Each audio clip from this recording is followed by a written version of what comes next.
natin sa chemical formulas and nomenclature or yung names ng chemical reaction ng chemical compounds. Magpaproceed tayo sa chemical equations. Yung chemical equations, ito yung representation na mga chemical reactions. Ito yung written form kung saan elaborated din in a formula form kung ano yung compositions ng isang chemical reactions, and doon ma-identify din yung mga changes like physical and chemical changes na nag-occur doon sa isang chemical equations. And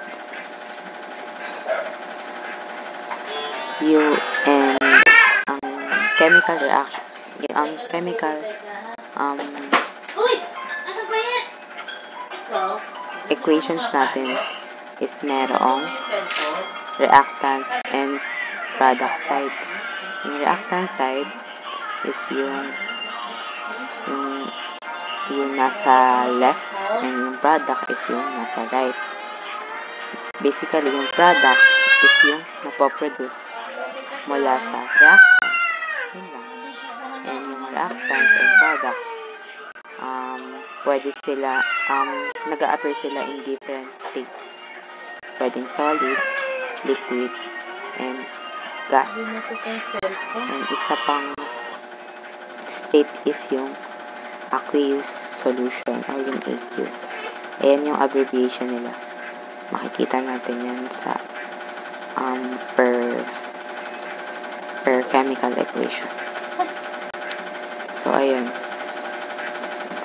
Before mag-start, ito yung parts ng chemical equation. Yung 6 dito, yung coefficient is yung number ng molecules. Yung number of molecules or yung coefficient, ayun yung pwedeng i-manipulate or baguhin dito sa chemical equation. While yung number of atoms naman, ayun yung hindi pwedeng baguhin sa chemical equation, lalo na if magpa-balance tayo. And ito rin yung tinatawag nating subscript. Yung molecules, ito yun. Dito siya nag-pertain. Yung atom, per element, number of atoms per element. Etong CO2, meron siyang 6 molecules. Etong H2O, meron siyang 6 molecules. Etong H, meron siyang 2 atom. Yung O, meron siyang 1 atom. And ito namang letters, ayan naman yung states, yung kanina, yung solid, liquid, and gas. Meaning, ito, nag-a-appear siya as solid. Ito namang product na to, nag-a-appear siya as gas. And itong arrow na to, yung yield, ito yung nag-i-indicate kung nasaan yung product side. Nag-a-appear din siya sa mga word problem as to yield or to produce. Ganun. So, ito, sample problem. Solid magnesium metal burns in oxygen gas to produce solid magnesium oxide. So, sa problem na ito, ang una natin gagawin is i-identify kung nasaan yung product and reactant side. Ano yung palatandaan natin? Siyempre, like tulad dito, ito nga diba yung naghihiwalay, itong yield, itong arrow na to yung naghihiwalay sa product and reactant side. Dito sa problem, hahanapin natin kung nasaan yung ano yung word na nag-indicate kung nasaan yung product and reactant side. So, makikita natin na merong word na to produce, tulad na sabi ko kanina, to produce, to yield, ayun yung nag-i-indicate ng ayun yung nagse-separate sa product and reactant side. So, to produce solid magnesium oxide, meaning, itong solid magnesium oxide na mapaproduce is yung product.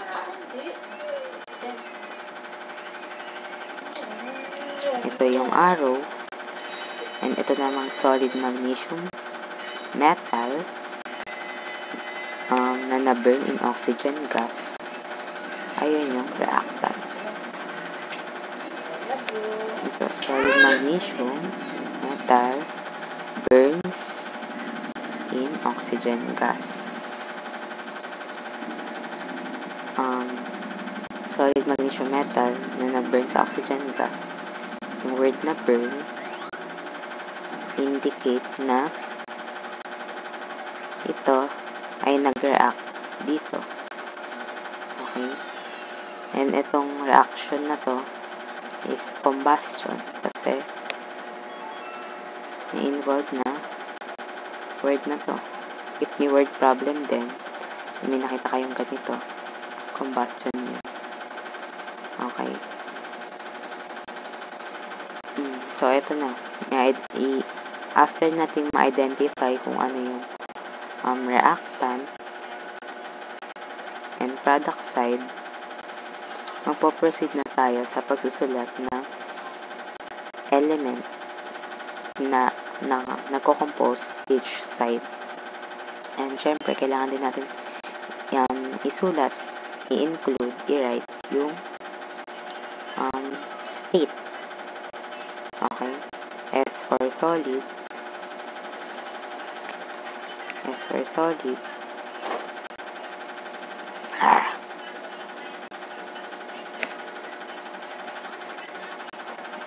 Gas, G, with a symbol of G, and solid, S ulit. Okay? So, solid magnesium. First, isusulat muna natin kung ano-ano yung composition na per side. Mg, solid magnesium, MgS, here, MgS, burns in oxygen plus, kasi nag-react siya dito, oxygen gas.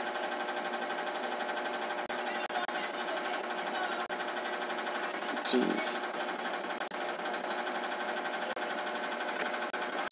So, sa reactant, meron tayong solid magnesium and oxygen gas. Sa product side naman, diba, to produce, yun yung arrow, to yield, to produce.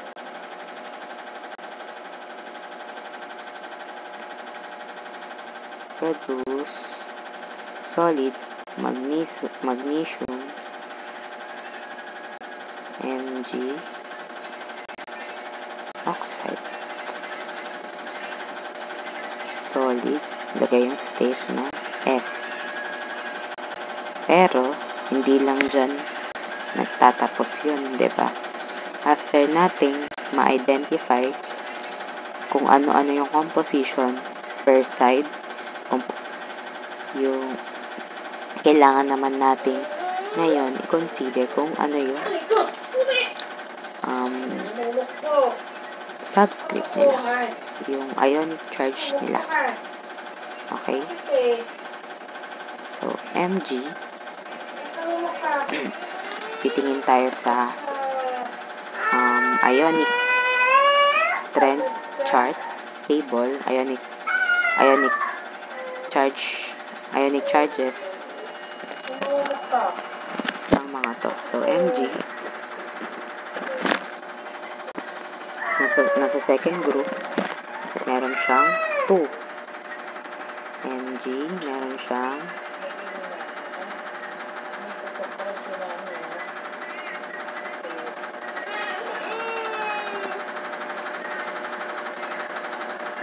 positive 2 na ionic charge. Well, CO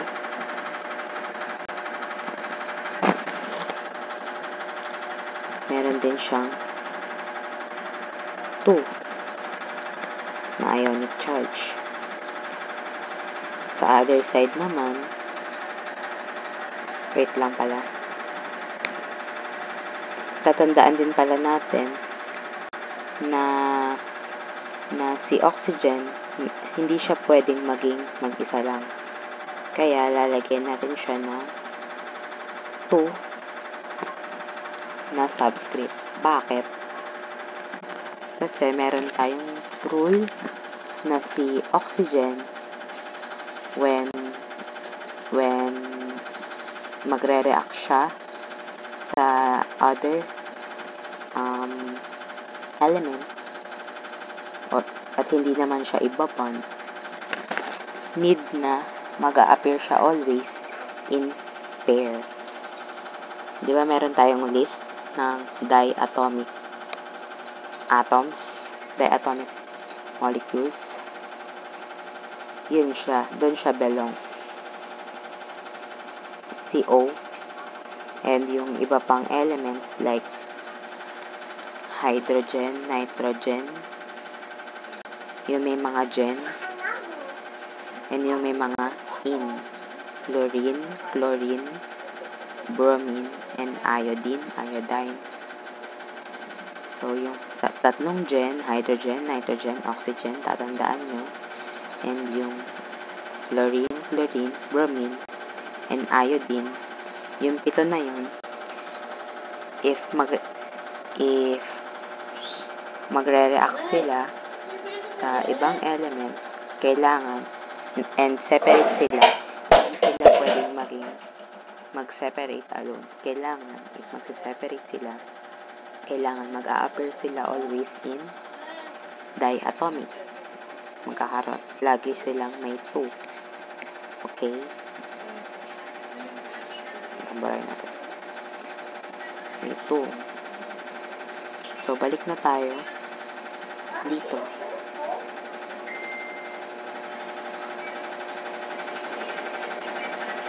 Sa product side naman, Mg, si Mg at si O,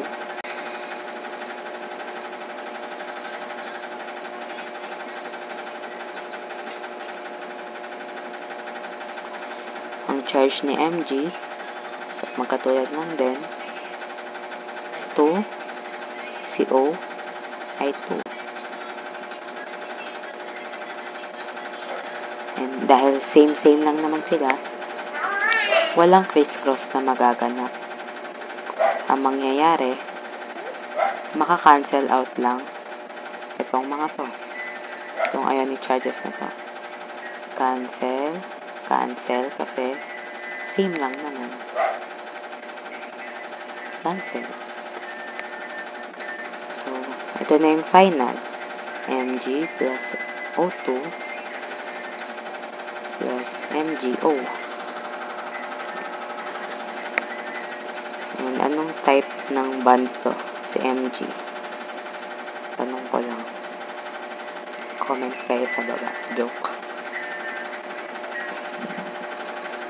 Next.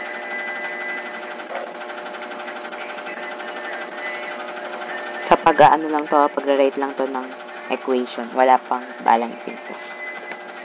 Itong first step na to. Ito na yung final answer. Ito yung final answer.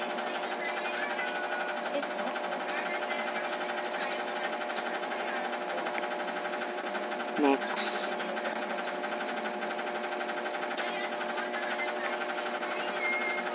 Dito, i-apply ulit natin yung steps nung umpisa. Which is, yan. I-identify kung nasaan yung reactant and product side. So, ano yung palatandaan? Ito. React to. Ayun yung nag-i-indicate na ayun yung nagsiseparate ng reactant and product side. Ay, mali ako. Ito yung nagsiseparate nung dalawang composition ng product and reactant side. Mali ako ulit.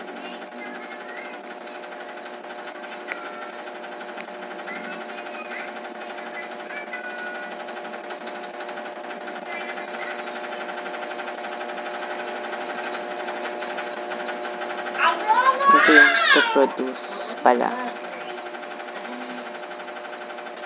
Ito yung arrow na nagsiseparate sa reactant and product side. To produce solid silver chloride and a solution of iron nitrate. To produce solid, ayan yung pinroduce niya. So, ayan yung product. Ayan yung product side. To produce solid silver chloride and so, ayan yung product side, yung green. Next, para naman ma-identify yung reactant side, markan na lang din natin sila. Ito yung reactant side. Next step, pag alam na natin kung nasaan ang reactant and product side, pwede na tayong mag-write kung ano-ano yung composition nila. Sa reactant side, meron tayong solution ng silver nitrate. Silver nitrate, silver is Ag,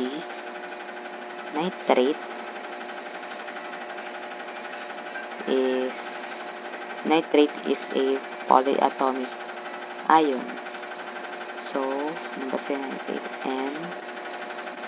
N8, diba? Yun yung may pinaka malaki, may higher na atomic molecule sa N. So, NO3 is nitrate. Kung nitrite yan, NO2 yan.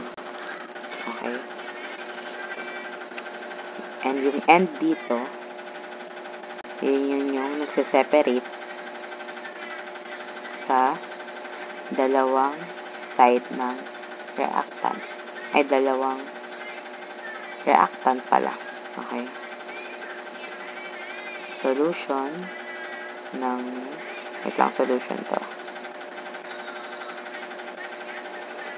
Solution ng silver nitrate at iron, Fe, iron 3, Fe, iron 3, chloride,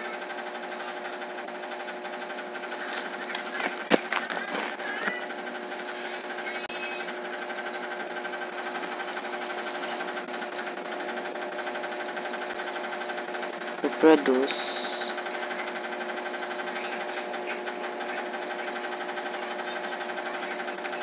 write natin yung arrow.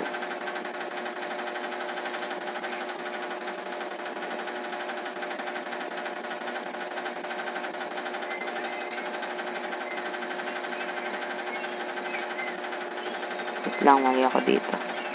Solution ay 8U.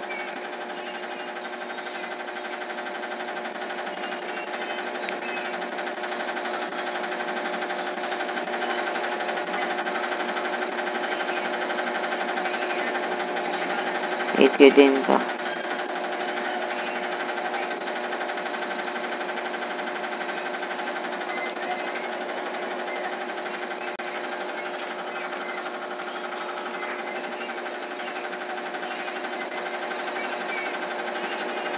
And ito na.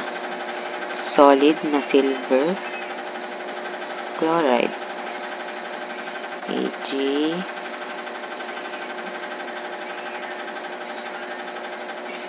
Cl. Solution ay solid daw na silver chloride.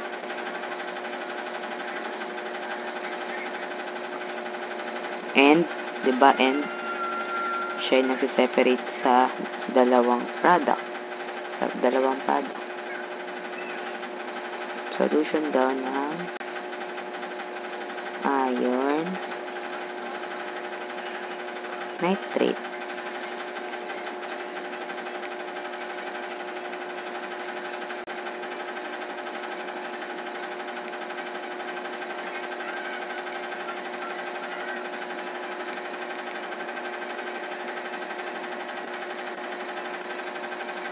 Anong type to ng reaction? Comment sa baba. Joke. Pinagsagot. Pero ang type ng reaction nito ay double replacement. Kung mapapansin nyo lang. Kasi ito yung A, ito yung B, ito yung C, ito yung D. A, B, C. May A, ito yung A. Yan, tama. A, B, C, D, A, B, C, D. Tapos, naging A, D, plus C, D. Double replacement. So, ayan na. Proceed na ulit tayo dito sa pag-write ng equation. After nating ma-write yung symbols and yung states per side ng reaction, magpo-proceed na tayo sa pag-identify ng ionic charges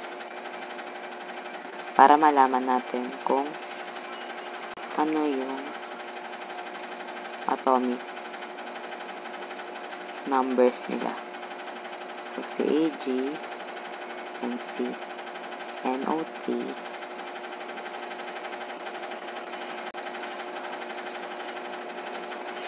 CAG ay may positive 1 na charge. CNO3 or nitrate ay may negative 1 na charge. Pero, i-disregard, diba yung sign? Si Fe,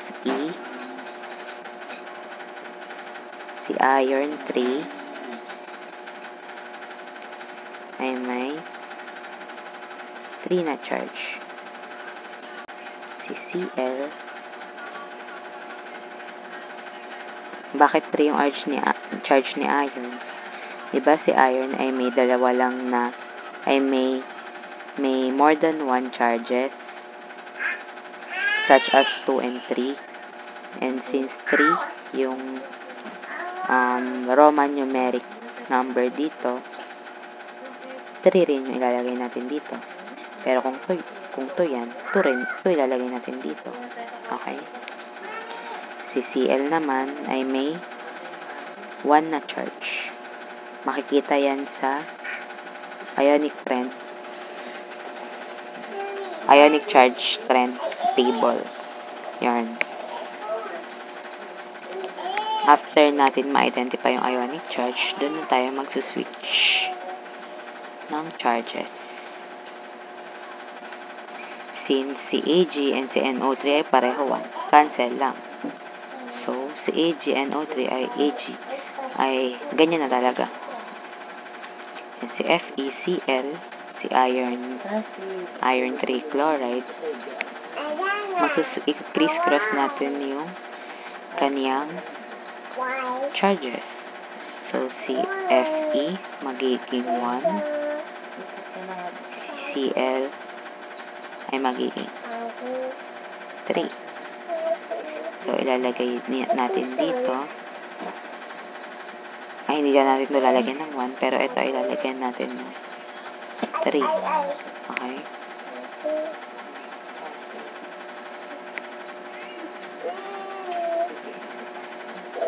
So, ito. Ayusin niyo namin. Ayusin ko. Nainait na yung pato.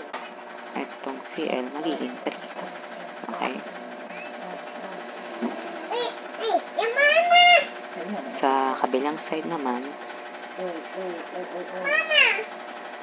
ililist natin, katulad ng din sa kabila, si Ag, may 1, si Cl, may negative 1 na charge, pero i-disregard lang yung tawag dito, sign. And dito sa kabilang side naman ng product, si Fe ay may 3 kasi nakalagay dito yung solution daw ni iron 3 nitrate. 3 yung andito, kaya 3 rin yung ilalagay natin dito. Ay.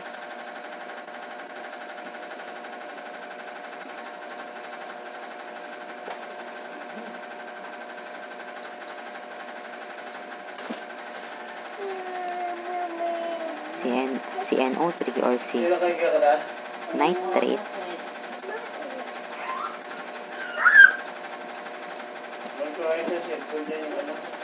naman ay may negative 1 na charge.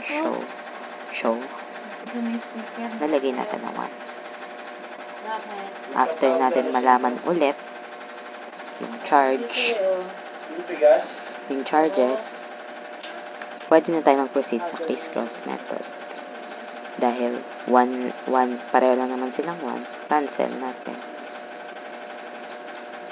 Dito naman sa kabilang side, dahil magkaiba rin sila, pwede silang mag-crossover sa isa't isa. CFE magiging 1, C3, CnO3 or nitrate magiging 3. So, maglalagay tayo dito ng parenthesis. Wait lang. Hirap.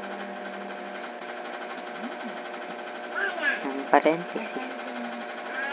Okay. Tapos, ito, magkakaroon dito ng 3. And si FE, 1 lang siya. Yan. Ito na yung final answer.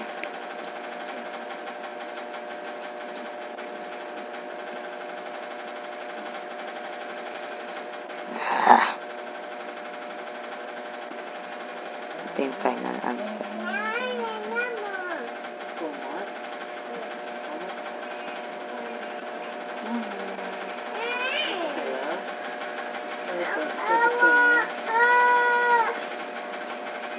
Ayan.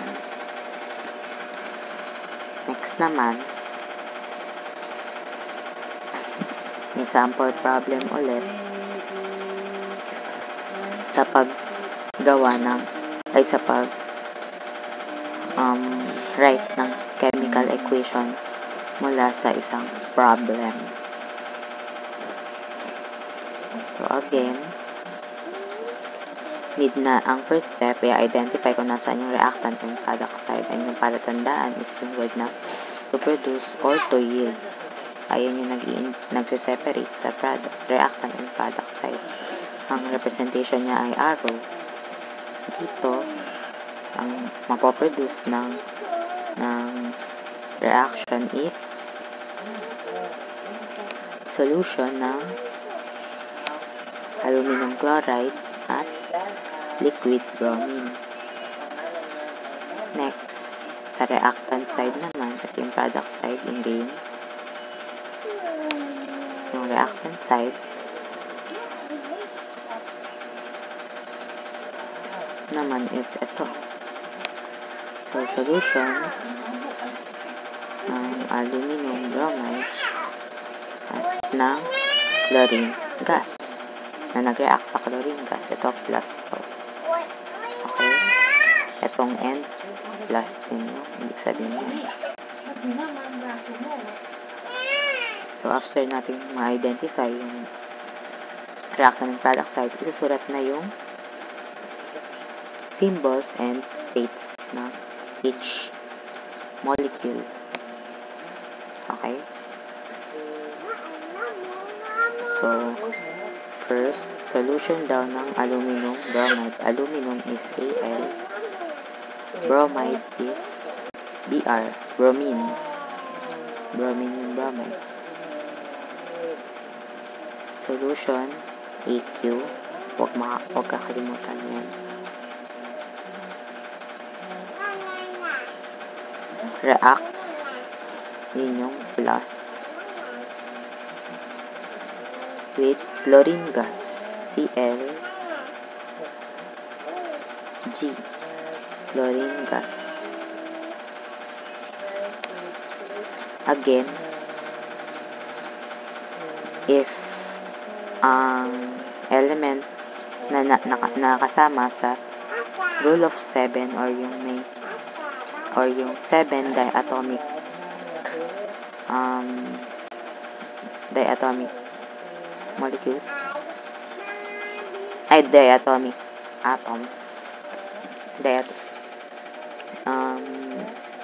Doon natin lalagyan ng 2 yung separate na element. Okay? Bakit dito si BR hindi siya lalagyan ng 2? Kasi hindi naman siya separate na element. Okay? Hindi naman siya nakaseparate sa reaction. Si Cl2 kasi, si chlorine gas kasi is separate. So, hindi siya pwedeng mag-appear alone. Kaya kailangan may kasama siya. So, gagawin natin siyang diatomic. Okay? Kaya magiging 2 siya.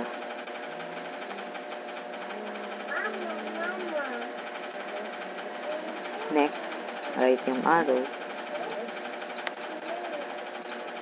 And then, write na kung ano yung nasa product side. Solution daw ng aluminum chloride. Al. Aluminum chloride is Cl. Cl chloride. Solution ng aluminum chloride. So, AQ to. AQ. And liquid bromine daw, and indicates yung plus symbol, and liquid na bromine. Bromine, ang symbol niya is Br.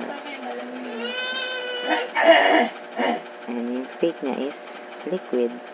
Liquid.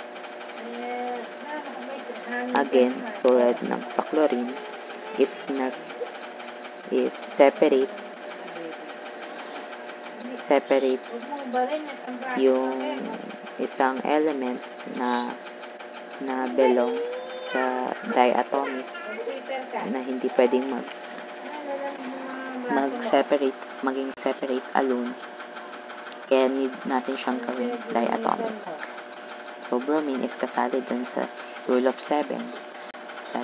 Yung rule of 7, ulitin ko, yung hydrogen, nitrogen, oxygen, and yung gen and anion, and yung bromine, fluorine, iodine, and chlorine. So, mag-a-appear sila as pair. Mag-a-appear sila as diatomic. Okay. After ma-identify each side,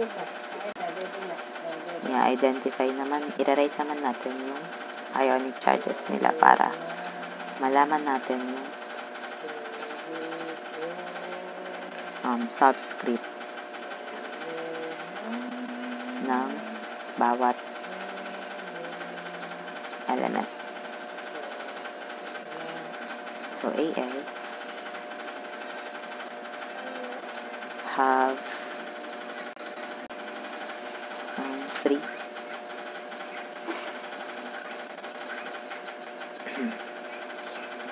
Si Al ay mayroong 3 na ionic charge, positive 3.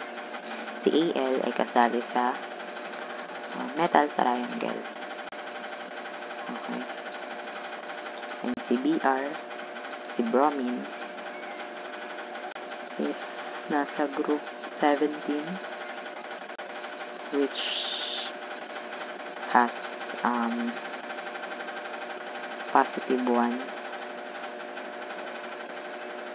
na ionic charge. Okay. Sa other side naman, si Cl ay meron din siyang 1. Kaya hindi na natin i-write yung charge na.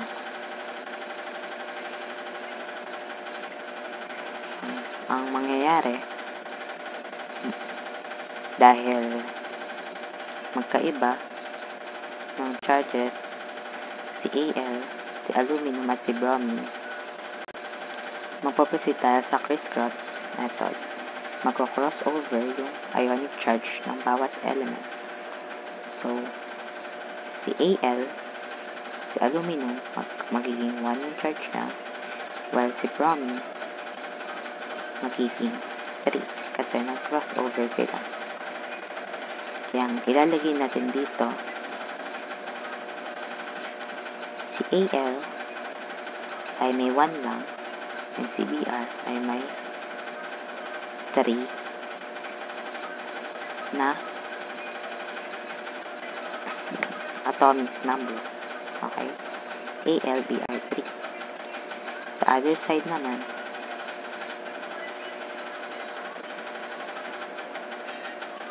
si aluminum, ulitin lang natin para wala kayong ma-miss na step.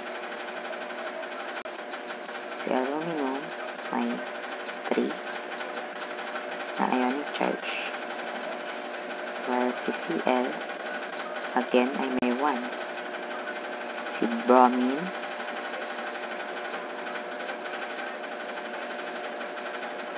si liquid bromine ay may 1 then na ionic charge. Again, dahil magkaiba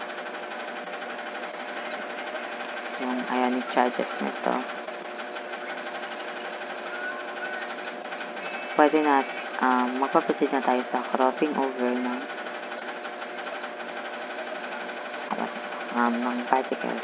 particles tuloy. Crossing over ng ionic charges. So, si aluminum magiging 1 and si chlorine magiging 3 yung charge. And i-rewrite natin sa formula. Si aluminum 1 lang, si chlorine ay 3. Ito na yung final answer. Si bromine 1, kaya hindi na natin ilalagay. Ito ay L, yan na, liquid or liquid. Ito na yung final answer. Written na chemical equation lang yan, ha. Hindi pa yan nababalance. Okay. Kung ibabalance naman natin yan, try natin. Ito.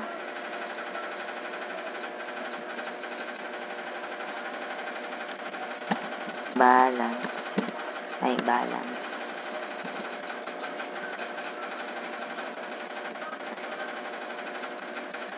Ang gagawin lang is titignan lang yung product and reactant side. Okay, the-write muna natin yan.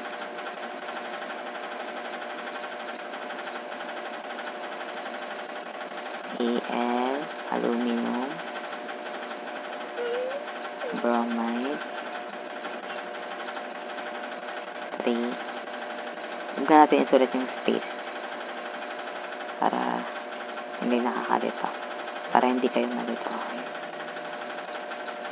Pero kailangan talaga makalagay yung state. Para lang naman to sa computation.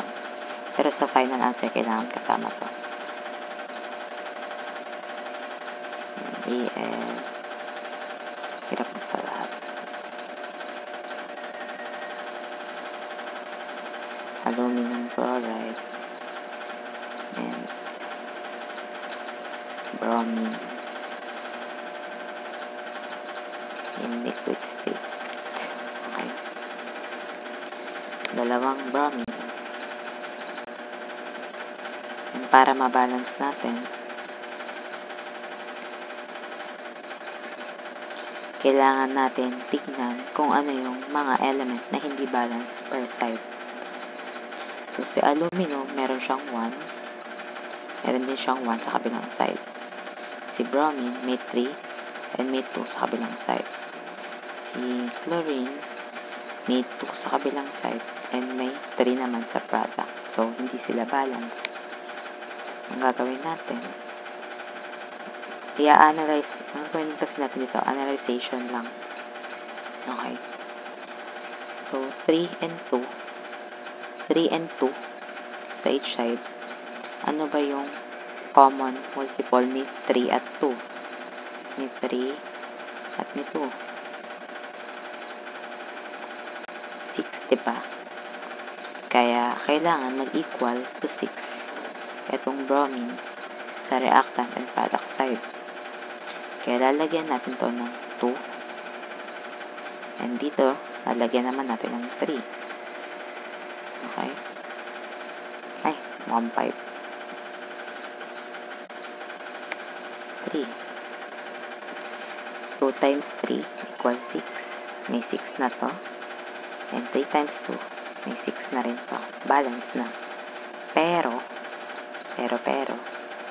si aluminum ay naapektuhan. 2 times 1 equals 2. Sa reactant side, may dalawang aluminum. Sa product side, may isa lang na aluminum. Ano yung dapat natin gawin? Magdagdag tayo ng coefficient dito na 2 rin. Okay? Kaya, mababalance na si aluminum sa reactant and product side. Paranas lang may 2. Pero, si chlorine, naiwan. May 2 pa. May 2 pa rin sa kabilang side. While, sa kabilang side, may 6. Bakit? Kasi 2 times 3 equals 6. Kaya, ang gagawin natin, mag-a-add tayo ng coefficient dito para mabalance to. Dadagdag tayo ng 3. Okay? So, ayan. Balance na yung equation. May 2 aluminum sa reactant and product side. 2 times 3, 6. 3 times 2, 6. May 6 bromine sa reactant and product side. 3 times 2, 6. 2 times 3, 6. May 6 chlorine sa reactant and product side. Ito na yung balance na equation. Okay? Ito yung balance.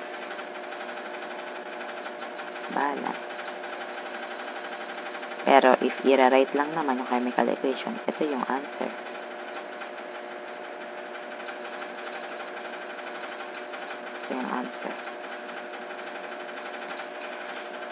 If na-require na i-balance, ito yung answer. Okay? Next. Ito yung mas detailed na steps sa pagbabalance. Ayun, tulad ng sinabi ko kanina, AM method talaga yan, or need talaga ng maraming trial and error, lalo na if malalaki yung gaps between doon sa number ng atoms per element. So, ang goal is maging equal yung number ng atoms for each element sa each side. If naalala nyo yung tinuro ko dati, yung sa law of conservation of mass. Diba nag-balance tayo dun?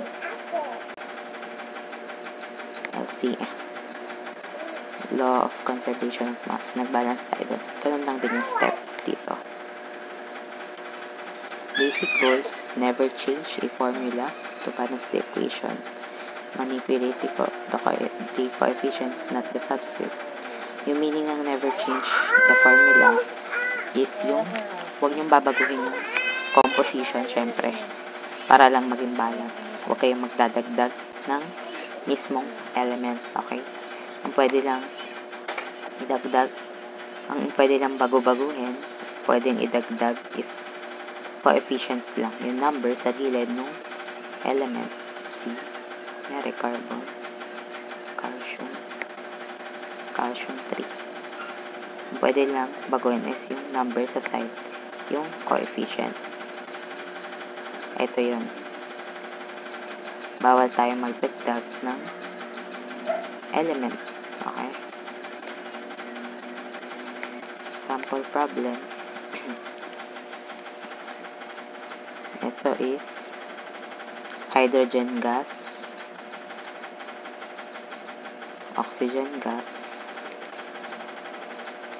and water. H2O in liquid state. So, water to. Okay?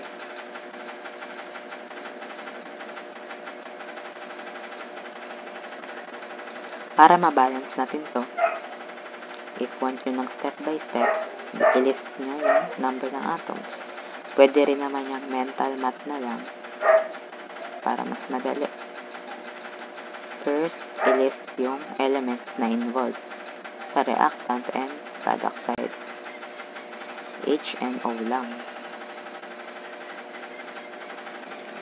So, si H ay merong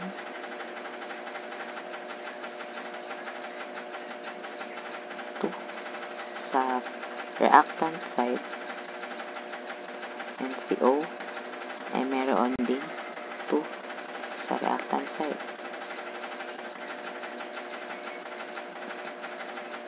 Sa product side, si H ay may 2 and si O ay may 2 atom din.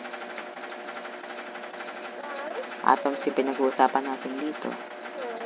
And ang goal is each atom sa both sides, both reactant and product side, ay magkaroon ng equal numbers. Mali. 1 lang si oxygen.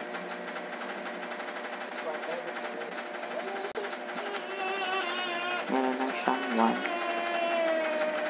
atomic number. So, ano ba yung hindi balance sa side na to? Yung O, diba? Sa reactant and product side.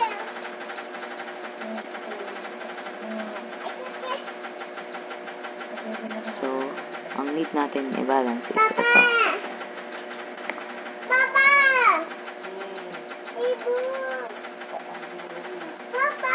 First, ilalagay natin yung coefficient na magbabalance kay 2 and kay O.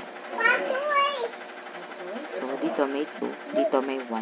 Para maging 2 yan, maglalagay tayo ng 2 rito. So, magta-times tayo ng 2. Equals 2 na. Balance na ba yung O? Oo, kasi pareho na silang may 2. Pero, si H ay nagalaw. Meron na rin siyang coefficient na 2. Kaya, magiging 4 na yung number ng atoms niya. Kasi itong coefficient nito, cover niya yung lahat ng element dito. Okay? Kasi molecule to, H2O. Hindi, itong subscript, value to ng element na katabi niya. Pero itong coefficient, cover niya yung dalawang element, yung compound, yung molecule na to. So, ayun. Sa kabilang side, sa product side, meron ng 4. Sa reactant side, may 2. And para maging 4 din to, kailangan natin mag-multiply ng 2. Because 4.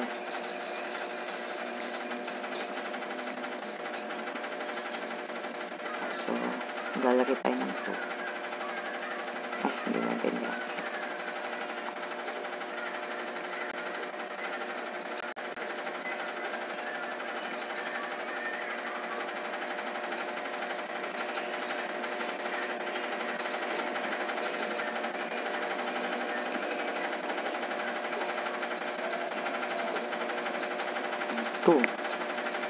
So, ito na yung final answer. Ito na yung balance na equation.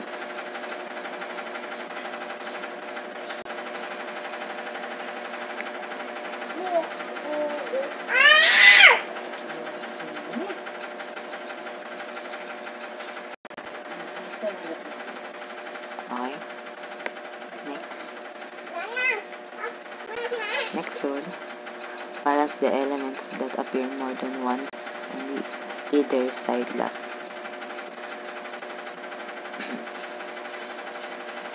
So, ito, ang ginagawa ko lang naman dyan is, inuuna ko kung ano yung nasa unahan. Kasi trial and error lang naman eh. So, ako ang ginagawa ko kung ano yung nasa unahan and kung ano yung hindi balance, ay yung unahin ko. So, ang sagot dito, if i-mental mo lang siya, si carbon, ay meron siyang 5 na atom. Si carbon sa kabila ay may 5 lang, ay may 1 lang. So, para maging 5, si 1, kailangan natin mag-multiply ng 5. So, 5 times 1, 5. Pareha na silang 5. Si hydrogen naman is merong 12. And sa kabila, meron lang siyang 2. Para maging 12 si 2, kailangan natin mag-multiply ng 6. Okay? Kaya, magiging 6 yung coefficient niya. 6 times 2, 12. Sa kabila, sa reactant. Ito yung reactant side. Ito yung product side. Okay? Balance na sila. While si O naman, may 2. May 2 sa kabila, sa reactant, and may 6 sa product side. Bakit? Kasi si 6 is yung coefficient ng molecule na to. Kaya 6 yung value ni O kasi minultiply siya sa subscript ni O na 1. May 1 dito. So 6 times 1, 6. So may 6 to. And para maging 6 yung dalawang atoms ni oxygen sa reactant side, kailangan natin mag-multiply ng 3.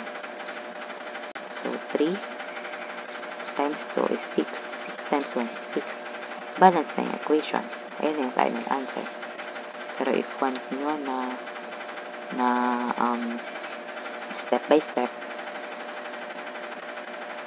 pwede nyo i-write yung elements and sa reactant and product side. Okay? Meron tayong carbon and hydrogen and oxygen. Sa kabila, meron din tayong carbon, hydrogen, and oxygen. Same lang. But may iba't ibang number ng atom. Ay, mami! Iba na, bata to. Hala. Lagi ka na subat kung natututunan mo. Ano? Iba to lagi. At hindi ito na. So, ayun, si carbon ay meron siyang 5 na atom. Si hydrogen may 12. Si oxygen ay may 2. Sa product side, merong 1. Disregard nyo muna yung color orange. Si hydrogen ay may 2.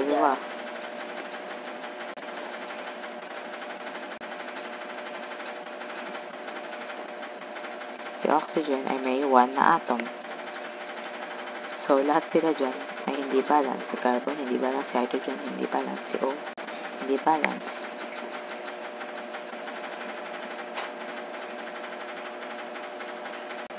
Kaya ang gagawin natin, ibabalance natin yung element. Yung number ng atoms per element. So, sa 5, para maging 5 yung 5 rin yung number ng atom sa product side, magta-times din tayo ng 5 dito. Kaya naglagay tayo ng 5 na coefficient.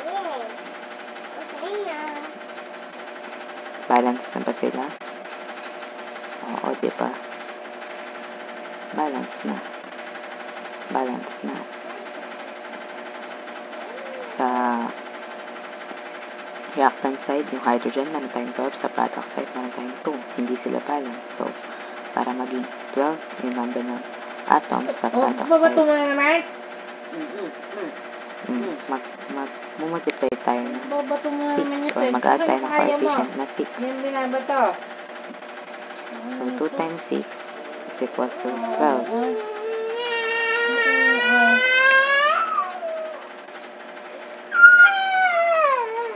Baby!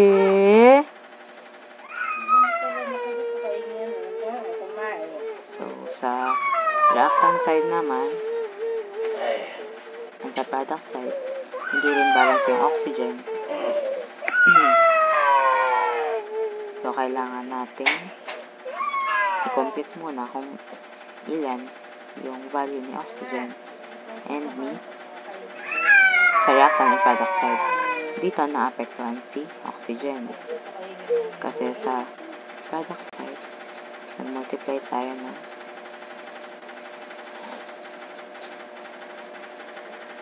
ng 5.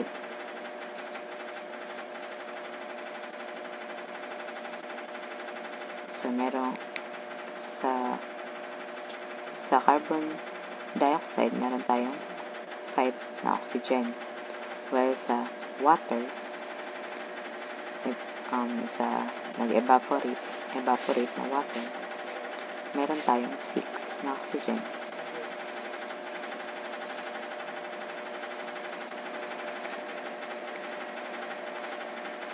Sa water, meron tayong 1 na oxygen. And mag-add tayo ng coefficient na 6. Kaya, i-multiply din natin siya syempre sa 6.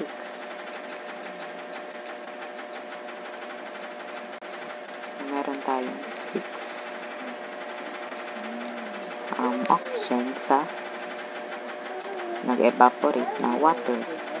Ba't siya nag-evaporate? Kasi H2O in gas state.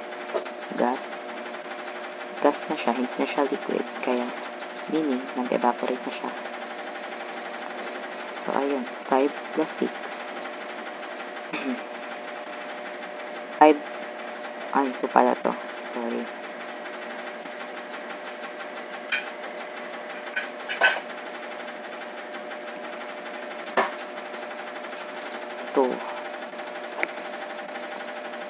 So, 2 times 5 equals 10 pala.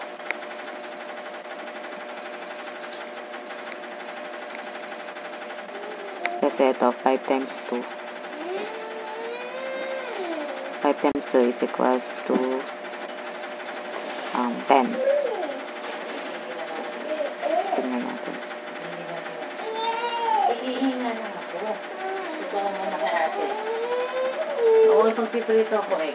Sige. So, 10 plus 6 is equals to 16. Meron tayong 16. Ha?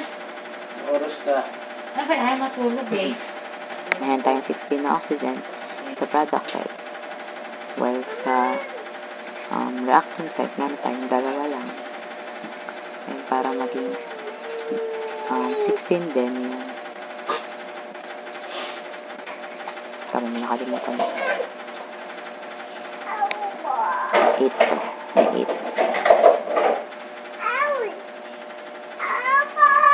And para maging 16 din yung baby. Ay, andyan na ikaw. Baba na ikaw. O, mag-play ka na dyan, ha? Who's that? Wow. A toy?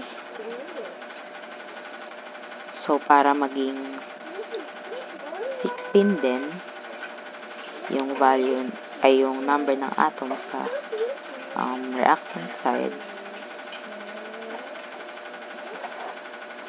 kailangan natin mag-multiply ng 8. So, 2 times 8 equals 16. Ito yung final answer. Kanina, nakalimutan ko maglagay ng 8. Nakalimutan ko tong pag-multiply. Pero ayun yung final answer. Why? Why? Amin. Sit down. A chair. Wow. What color is this? Why? Ew, may ew. Ay, oo, may ew. Wala na. Ayun na, baby, oh. Wala na. Welcome.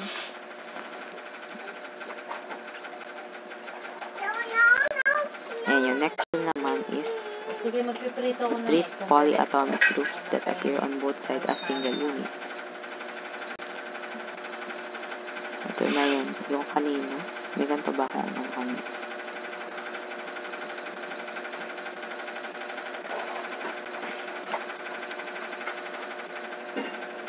Ayun yung polyatomic. For example, ito yung sa NO3. Sa nitrate, i-treat natin siya as 1 unit lang. Kumbaga, yung pag-count sa kanya is as 1 lang. Okay. So, dito, yung polyatomic groups natin is nitrate, NO3, phosphate, PO4, dun din sa kabila, ito, si PO4, and si nitrate. Para hindi tayo malito, pwede natin lagyan ng parenthesis. Okay. And kaya rin natin na-identify agad na polyatomic ion siya is gawa ng parenthesis na nag-appear dito sa equation. And if kabisado rin natin or familiar tayo sa kung ano yung mga polyatomic groups, polyatomic ions natin, mas magiging madali sa atin identify yan sa equation yun. Ilagyan ko lang ng parenthesis para hindi nakakalito. Diba? May parenthesis. Parenthesis yan. So, ayan. Sabi, titreat siya as 1. Okay. So, yung number ng atoms ni nitrate ay 2. Si phosphate ay 1. Si phosphate sa product side ay 2. Si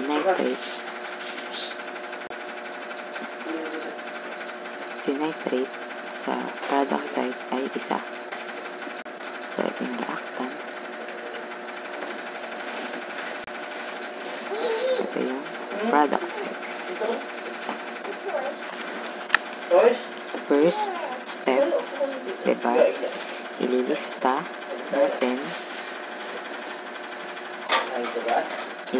natin yung elements na bumubuo dun per side. Dito sa reactant meron tayo calcium nitrate.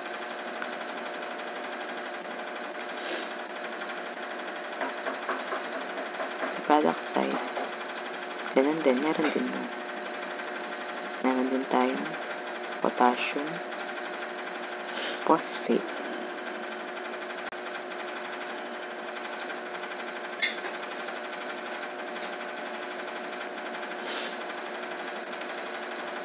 Calcium nitrate in solution ng calcium nitrate and added sa solution ng potassium phosphate. Okay? Same lang. Sa kabila, meron tayo solid na calcium phosphate and solution ng potassium nitrate. Okay? Calcium. Meron tayo nitrate din Ito. Meron tayong potassium din. And meron din tayong phosphate.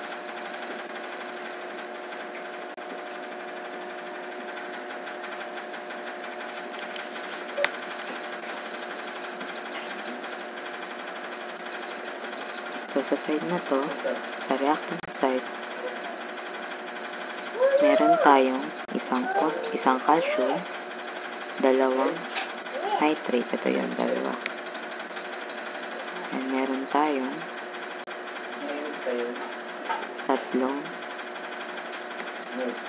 tatlong potassium and isa lang na phosphate. Bakit isa lang?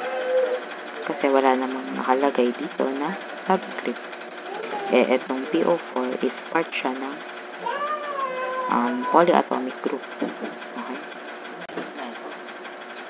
Sa product side, meron tayo itong calcium.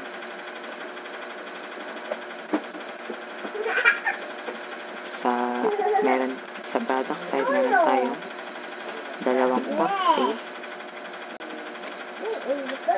Meron tayong 1 na potassium and 1 na nitrate. And if you observe natin, lahat naman sila hindi balance. If mag-uumpisa tayo dito sa calcium, lalagyan natin to ng 3.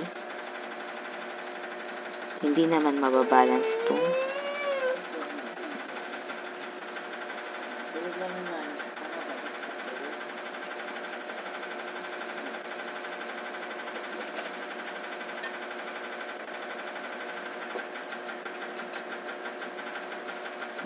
NO3.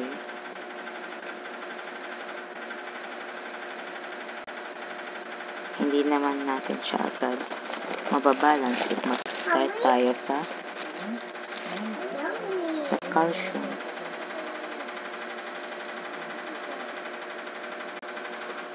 Kaya pwede tayong mag-start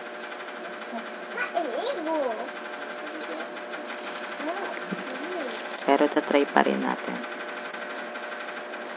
para hindi kayo malito.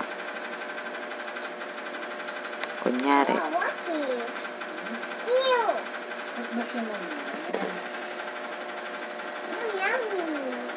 si calcium, ibabalance natin siya. If itatry natin maglagay dito ng 3, mababalance yung calcium. Pero maapektuhan si nitrate. Magiging 6 yung nitrate.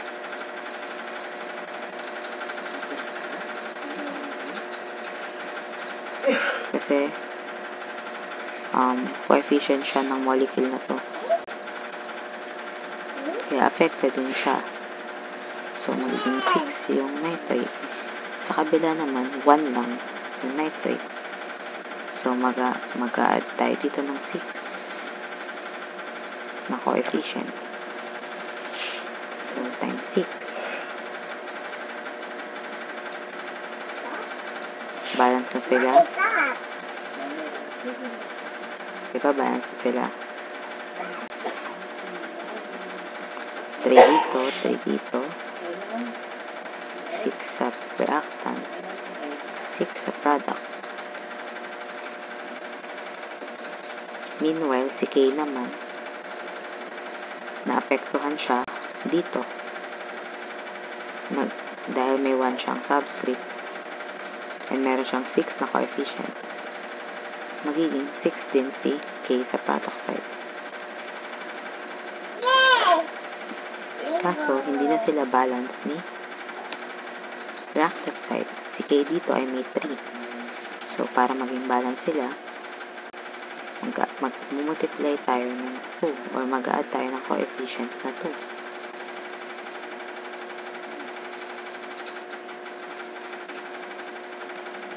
Pareho na ba silang 6? Oo, pareho na sila. Kaya balance na yung potassium sa reactant and product side. Pero, si phosphate sa reactant product side ay hindi rin balance.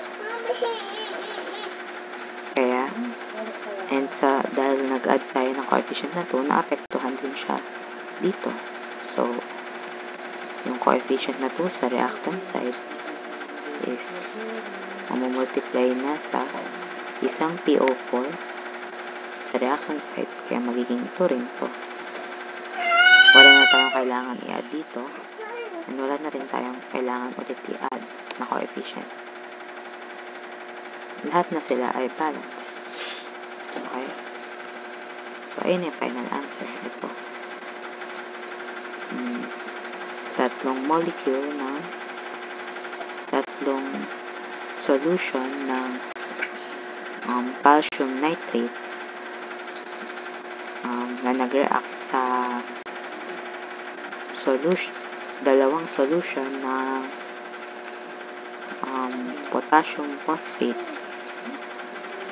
na to produce a solution of calcium nitrate, calcium phosphate, and 6 molecules ng potassium nitrate solution. Okay. Next step, next rule is if my H and OH. Iba yung H and O lang.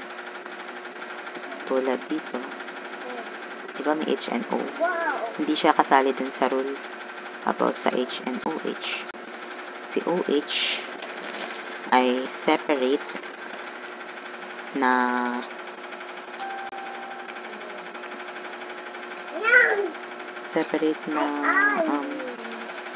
element.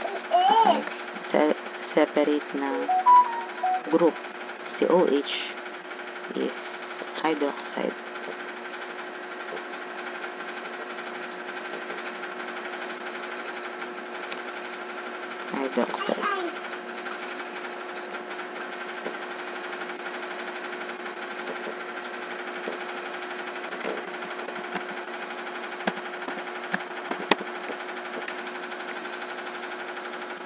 Ito ay hydrogen dihydroxide. So, if meron nang nag-appear na H2O and merong H and OH sa kabilang side, si H2O ay magiging H and OH. Okay? Only if may H and OH din sa kabila.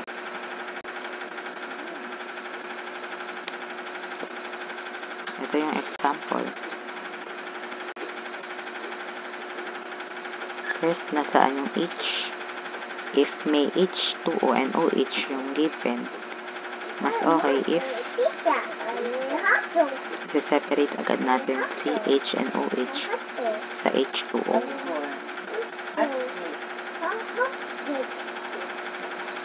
Para ma-identify agad natin siya as separate. Okay?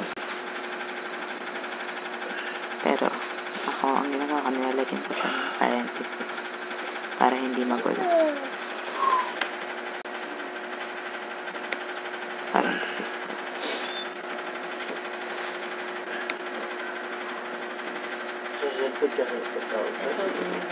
Sa pag-identify ng reactant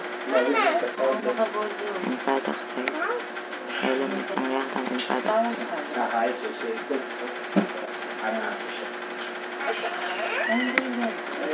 Need natin list ng elements. H, SO4, sulfate, K, potassium, and OH, hydroxide. Para rin hindi nakakalito, pwede natin lagyan ng parenthesis COH. Parenthesis. Lagyan din natin ng parenthesis tong SO4 or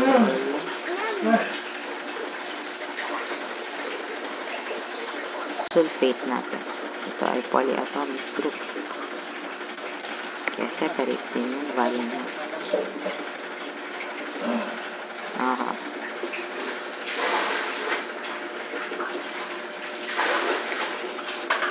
So, ito na.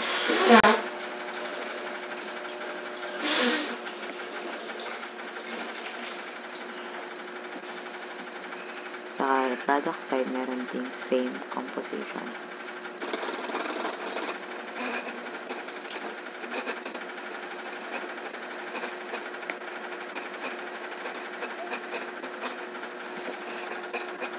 May hydrogen, sulfate, potassium, and hydroxide.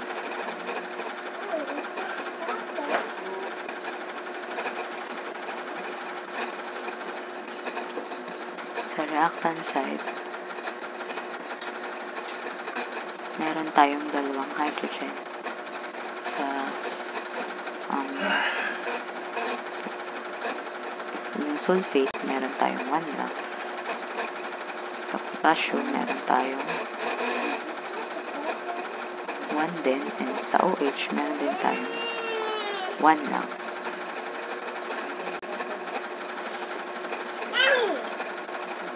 If we add, nandito naman sa product side, meron tayong 1 na H,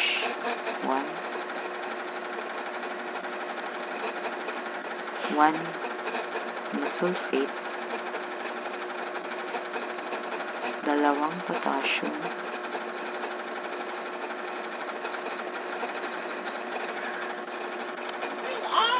and isang OH.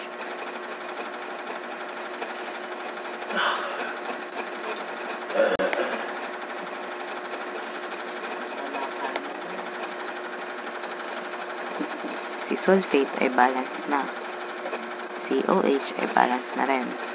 Si K at si H ay hindi balance. Si potassium at hydrogen ay hindi balance.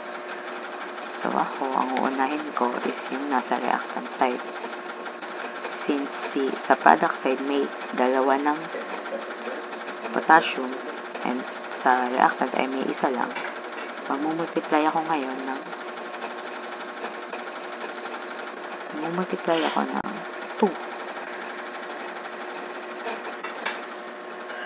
para maging 2 rin yung atoms sa reactant side. So, mag-add ako ng coefficient na 2.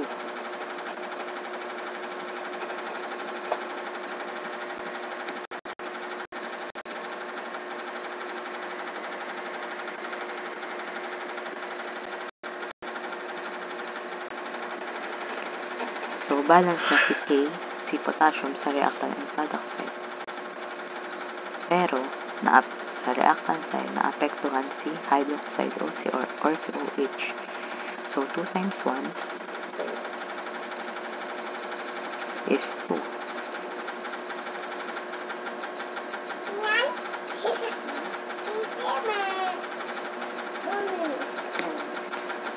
And sa kabila, meron lang tayong 1 na OH na hydroxide. Kaya magmumultiply tayo ng 2 dito sa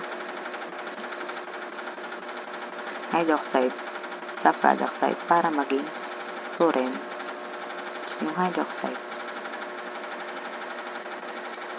So, balance na sila. And dito, sa chemical equation, nag-add tayo ng coefficient na 2. So, 2 times 1 2, and 2 times 1 na OH na hydroxide is equals to 2. And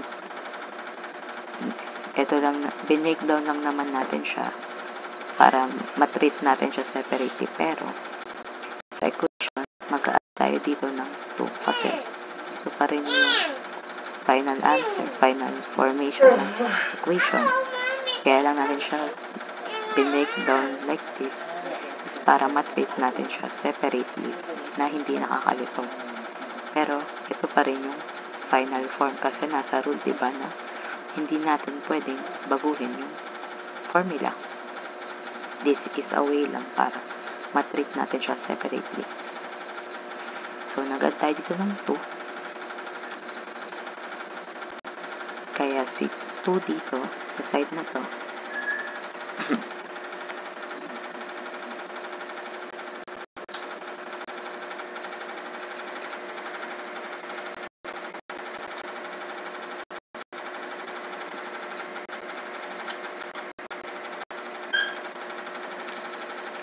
si 2 sa side na to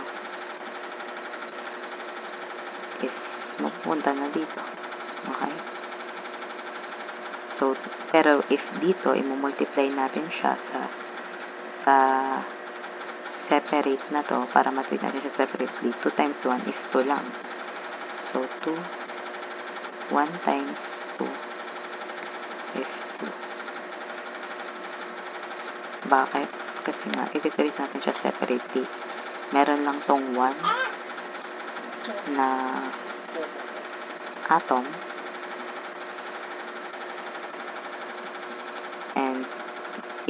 and dahil nag-multiply tayo ng 2 AOH kay hydroxide, maapektuhan din si hydrogen na may 1 molecule lang. So, 2 times 1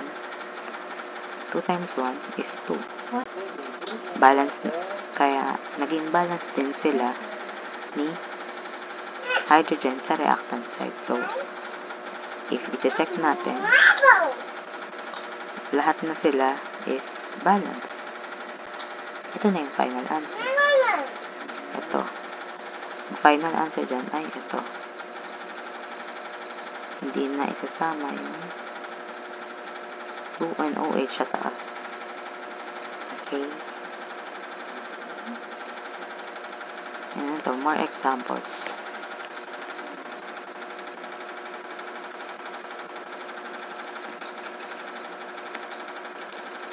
Since may hydrogen siya and may oxygen, hindi pa rin natin siya makakonsider as part neto. Ang mapapansin natin dito is merong separate group na may parenthesis sa product side, which indicates na ito ay isang polyatomic group. Okay? Kaya dito, para mas madali, maglalagay din tayo ng parenthesis para matandaan natin na separate group siya. Okay? So, ang rule na kapag may polyatomic group sa isang equation, iti-treat natin siya separately. So, hindi natin i-consider na si carbon, si hydrogen, at si oxygen ay may separate na oxygen. Ang mangyayari, meron lang siyang as 1 na number ng atoms kasi ito ay polyatomic group. Ito ay acetate. Ito, CH2, H3O2. Acetate siya. And after natin ma-apply yung rules, pwede na natin ilista yung product and reactant and product side.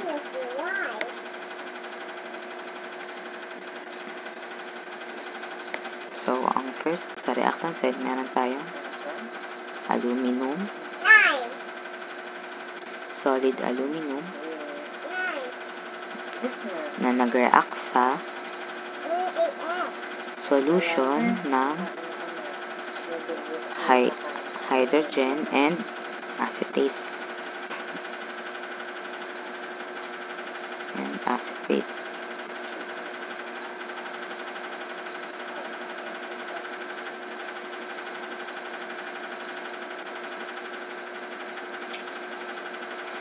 C2H3O2.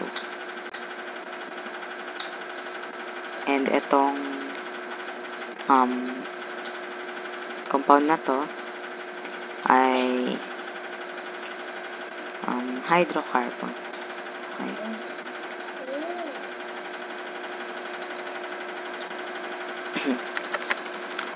And ayun, pag after nating i-identify yung elements per side, pwede ba tayo copy na?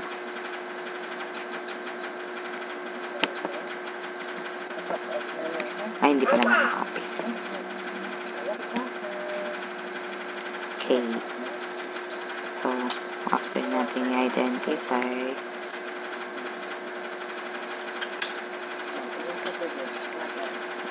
isusulat na natin yung atomic number ng bawat element and group. Sa reactant side, meron tayong 1 lang na aluminum. Solid aluminum pala. Solid aluminum. 1 hydrogen and 1 lang din na acetate. Sa product side, meron tayong 1 na aluminum, 2 hydrogen, lang laki.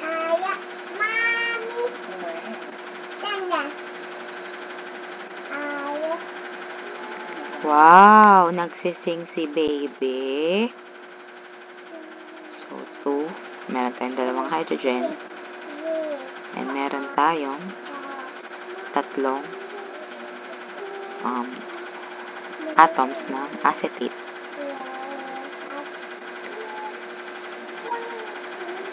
And if i-observe natin kung ano yung hindi balance, si hydrogen and acetate ay hindi balance. So, pwede nating unahin si acetate. Okay? May 3 sa kabila and may 1 sa kabila. Paano natin siya magbabalance? Pwede tayo mag-trial and error. If lalagyan natin to ng 3 sa kabila,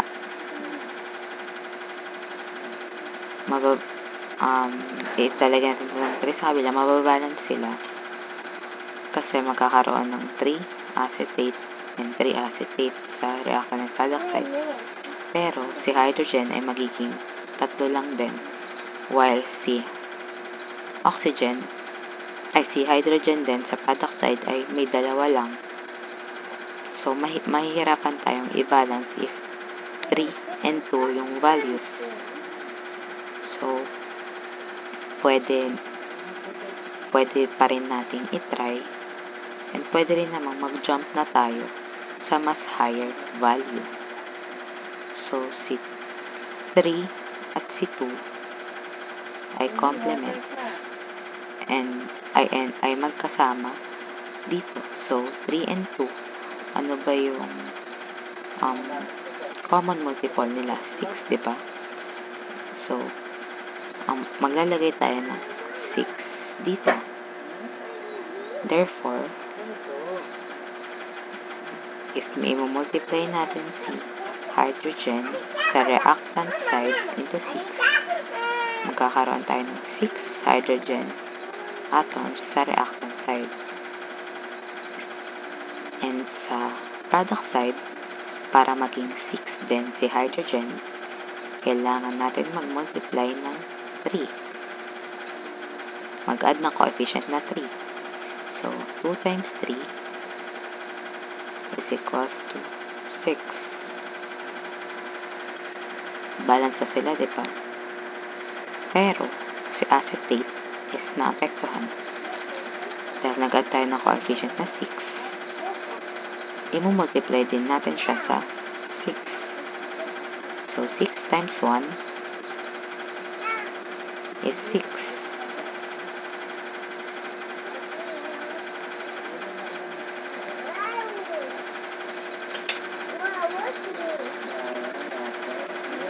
6 ang acetate sa reactant side o sa product side may 3. So, 3 para maging 6. I-multiply lang natin sa 2. 3 times 2 is equals to 6. Balance na sila? Yes. Pero, naapektuhan si aluminum dahil nag-add tayo ng 2 na coefficient sa molecule na to sa product side. Kaya magmumultiply din tayo ng 2 kay aluminum sa product side. So, 1 times 2 equals to 2. Dalawa na yung atoms, aluminum atom sa product side. And meron tayong 1 sa reactant side. And para maging dalawa rin, kailangan natin mag-add ng coefficient na 2. So, magmumultiply tayo ng 2 sa aluminum sa reactant side. Kaya 1 times 2. Natutulog na ako. Ito last na ito. 1 times 2 is equals to 2.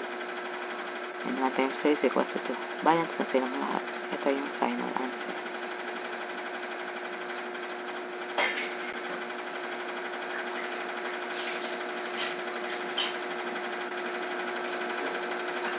Next example.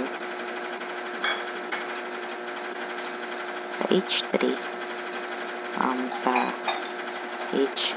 dito naman sa example na to, mapapansin natin na meron tayong OH or hydroxide. And pag may H and OH sa isang side and may H2O sa kabilang side, ititreat nga natin to as separate atoms. Okay? So, H and si H2O magiging H plus OH siya.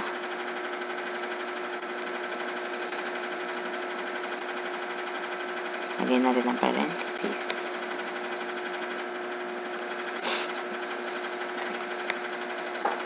Mapapansin din natin na merong phosphate na isang nakabilang sa polyatomic group. So, lalagyan din natin ng parenthesis para hindi nakakalito. And okay na. Pwede na tayo mag-proceed sa pag-list ng element sa reactant and product side. So, sa reactant side, meron tayong hydrogen, phosphate,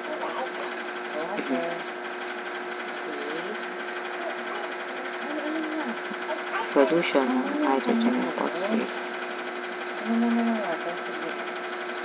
and meron tayong magnesium,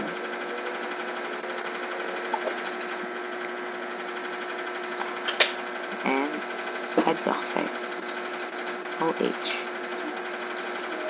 Same lang din sa kabila, meron tayong hydrogen,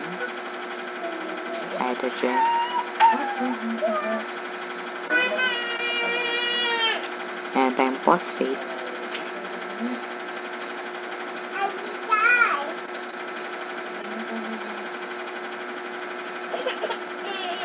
meron tayong magnesium, Mg,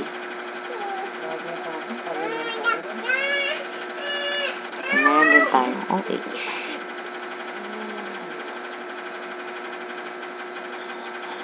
Or hydroxide. Ito.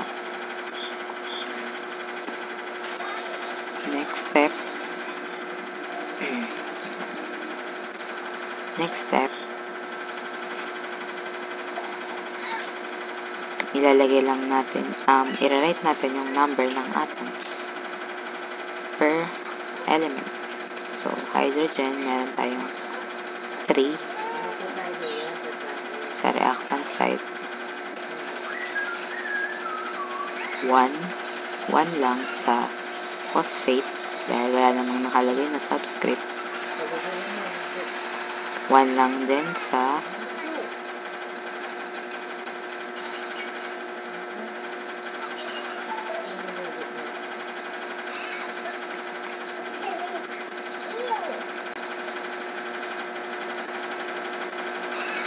1 lang din sa magnesium and 2 sa hydroxide.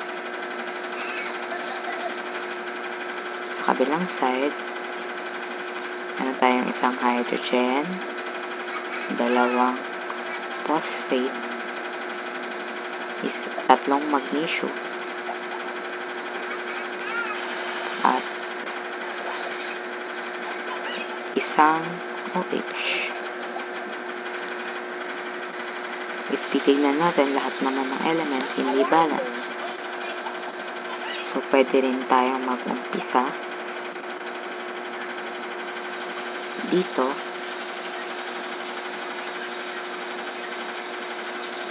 sa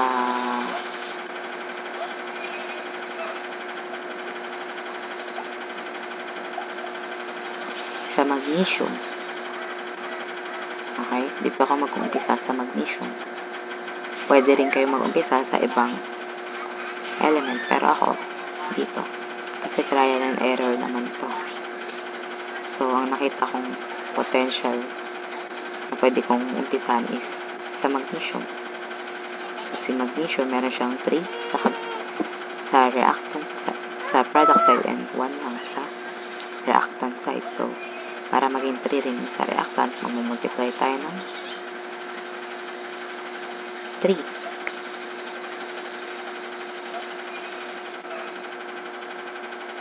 So, balance na sila. Pareho na silang may 3 na atoms. 3. Mag-add din tayo ng coefficient dito na 3.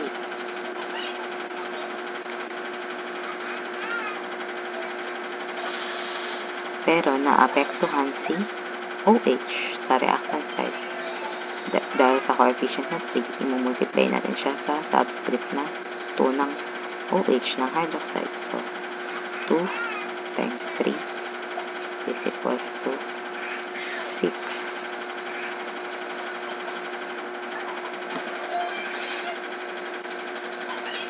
And dito sa product side, si OH ay may 1 lang. Kaya magmumultiply tayo ng 6 para maging balance sila ni reactant side. So, 6. Magkakaroon tayo ng coefficient na 6. Dito rin, dahil nga ito ay hindi official, bali ni-write lang natin siya as separate para matreat natin yung each element separately. Pero sa final answer, dito pa rin tayo magre-rely. So, mag-add tayo ng 6 dito. Hindi natin i-multiply si 6 kay 2. Dito tayo magre-rely sa separate nating ni-write. Okay? So, dahil balance na si OH sa reactant and product side, and sa pag-add natin ng coefficient na 6, na-apektuhan si H. So, 6 times 1 is 6. Mag-multiply tayo dito ng 6 dahil nga dito sa coefficient na to.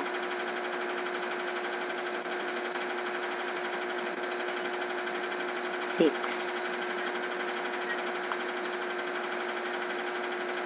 Pero, sa kabilang side,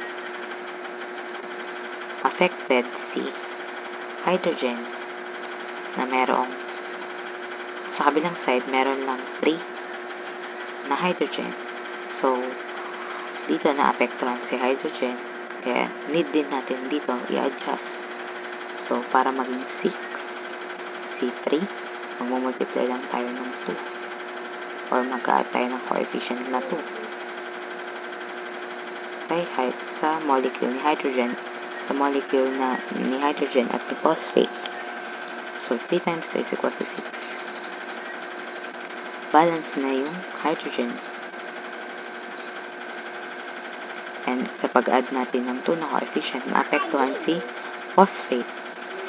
Dahil may 1 siyang subscript, 2 times 1 is 2. Mag-multiply tayo ng 2 dahil sa coefficient na 2 na i-add natin. So, 2.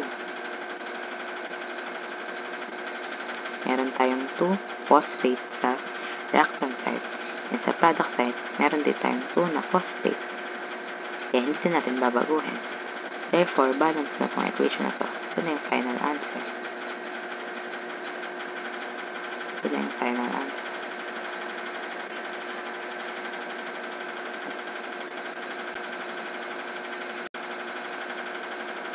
Yan na yun. And ito, pwede nyo ito sagutan. Send nyo sa GC yung sagot. Pwede nyo pa-check sa akin or comment kayo sa baba. Ay, teacher yan. Comment kayo sa baba. Sagutan nyo to. Next, sa types ng reactions. Types ng reaction, na-discuss na yan yung combination, decomposition, single replacement, and double replacement, and combustion. Ayan lang, kailangan nyo lang i-familiarize yung sarili nyo sa